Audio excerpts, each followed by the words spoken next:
पायल एक खुले मिजाज की जिंदा दिल लड़की होती है जिसे उसके पापा ने फुल्ली सेल्फ इंडिपेंडेंट बनने के लिए सब कुछ सिखाया हुआ होता है। एक शाम पायल अपनी बाइक पर सीटी बजाते हुए कॉलेज से घर वापस पहुंचती है, जिसे देखते ही उसकी मम्मी गुस्से में पूरा घर सिर पर उठा लेती है। आ गई महारानी, बहुत बोलते थे मैं अपनी बेटी को सब कुछ सिखाकर दुनिया में मजबूती से खड़े रहना सिखाऊंगा, साथ में बेटी को लफंडर बनना भी सिखा दिया, ये नहीं बताया। क्या हुआ? आज ये कुकर इतनी सीटियां क्यों मार रहा है? सीटी? सारी फसाद की जड़ तेरी वो बाइक और सीटी है, उन्हीं से लड़के छेड़ती है ना तू। हाँ, ये तो गलत है, मुझे बताए बिना ही लड़का छेड़ दिया। हाय तौबा, ये कैसा पति और बेटी मिले हैं मुझे। अरे मम्मी यार, तुम ओवर एक्टिंग बंद करो, और मैंने कोई लड़का नहीं छेड़ा पापा। शिट यार। अच्छा मम्मी, आप पहले मुझे ये बताओ कि आपको ये सब बेकार बातें बताता कौन है? अच्छा, तूने कोई लड़का नहीं छेड़ा? अरे वही शर्मा आंटी, वही बताती रहती है, पर उसकी खबर तो मैं खुद ले लूंगी। अच्छा मेरी प्यारी बेटी, थक गई होगी ना, जा जाकर आराम कर बेटा। अचानक मम्मी को गर्म से नरम होते देख के पायल और उसके पापा कंफ्यूजन में एक दूसरे को देखने लगते हैं। आंखों से कुछ इशारे होते हैं और पायल वहां से चुपचाप चली जाती है। जिसके बाद रात को घर में सबके सोने के बाद दोनों पापा बेटी छत पर मिलते हैं। क्या खबर लाए हो? अरे तुम्हारी मम्मी तो हमसे भी तेज निकली, कोई खबर नहीं मिली। क्या यार पापा, पता नहीं अब मेरी मदर इंडिया कौन सा बम फोड़ेंगी। इसी के साथ दोनों अपने कमरे में वापस जाकर सो जाते हैं। अगली सुबह पायल जैसे ही कॉलेज जाने के लिए तैयार होकर कमरे से बाहर निकलती है तो उसकी मम्मी उसे लड़के वालों के सामने ले जाकर खड़ा कर देती है। जी, ये है मेरी बेटी पायल, थोड़ी चंचल है लेकिन बहुत नेक दिल और होशियार है। देखते ही देखते कुछ घंटों में पायल और शुभम का रिश्ता पक्का हो जाता है, जिसके कुछ दिनों बाद पायल शादी कर अपने ससुराल पहुंच जाती है। सोचा था मम्मी कोई बम फोड़ेंगी, पर उन्होंने तो सीधा मुझे उम्र कैद की सजा ही दे दी। बहू, अब उम्र कैद समझो या बम, रहना तो यही है, निभाना यही है, इसलिए छिछोरी हरकतें बंद करनी होगी। है? ये आप क्या बात कर रही हो? मैंने क्या किया? इतने मासूम ना बनो, मुझे तुम्हारे कारनामों के बारे में सब अच्छे से पता है। ऐसा बोलकर सास तो वहां से चली जाती है, लेकिन पायल सोच में पड़ी वहीं खड़ी रह जाती है। जिस पर शुभम उसके पास आता है।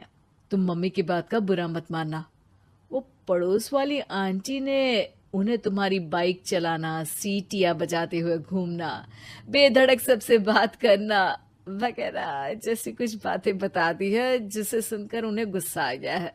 पर फिक्र मत करना, धीरे धीरे साथ रहने से वो भी ठीक हो जाएंगी। Thanks for your concern, but I don't care. Payal सीधा अपने कमरे में चली जाती है। अगली सुबह कॉलेज जाने के लिए तैयार हो सीटी बजाते हुए कमरे से बाहर निकलती है, जिसे देख सास गुस्से से तिल मिला उठती है।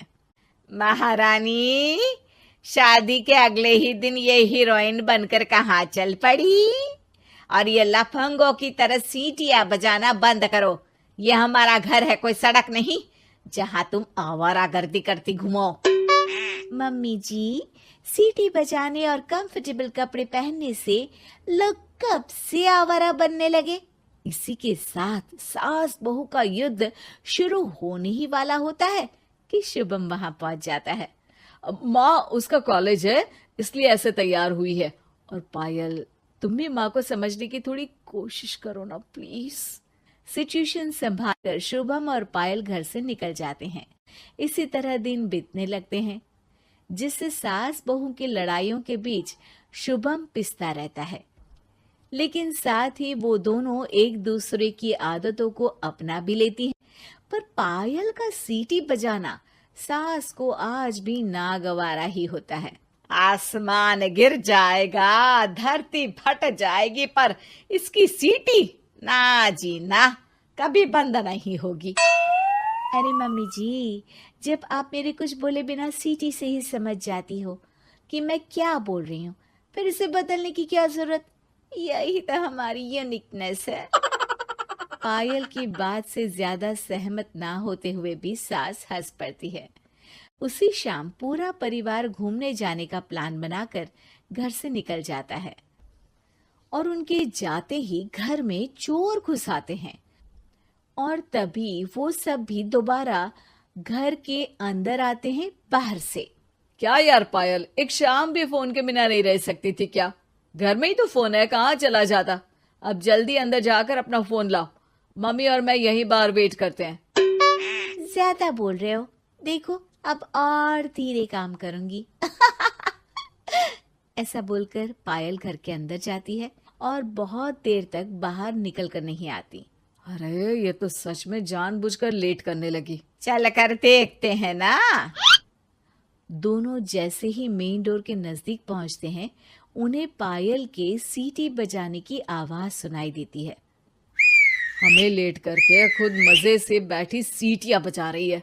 अरे गधे, ये मजा नहीं सजा है, जल्दी से पुलिस को फोन कर। माँ की बातों से कंफ्यूज्ड शुभम उसे देखता ही रहता है। सास खुद ही पुलिस को फोन कर देती है। कुछ देर बाद वो दोनों पुलिस के साथ घर के अंदर जाते हैं तो पायल एक कुर्सी पर बंधी होती है और सास को देखते ही दोबारा सीटी बजाने लगती है। सीटियों की दुकान फिर से शुरू हो गई तू? और क्या इन सबको कह रही है कि चोरा है चोरा है? तुझे कैद किया है, थोड़ा तो तरस खाकर डर हमसे। और प्यार से क्या बोल रहा है इससे? अरे इसके सर पर बंदूक लगा, ठोक दे इसको। अरे चल झूठे, तेरे पास तो हथियार है ही नहीं। सास की बात सुन वहां मौजूद सारे इंसान हैरान रह जाते हैं और पुलिस तुरंत उन चोरों को अरेस्ट कर लेती है। आपको कैसे पता कि इनके पास हथियार नहीं है? अरे सीटी नहीं तो बताया।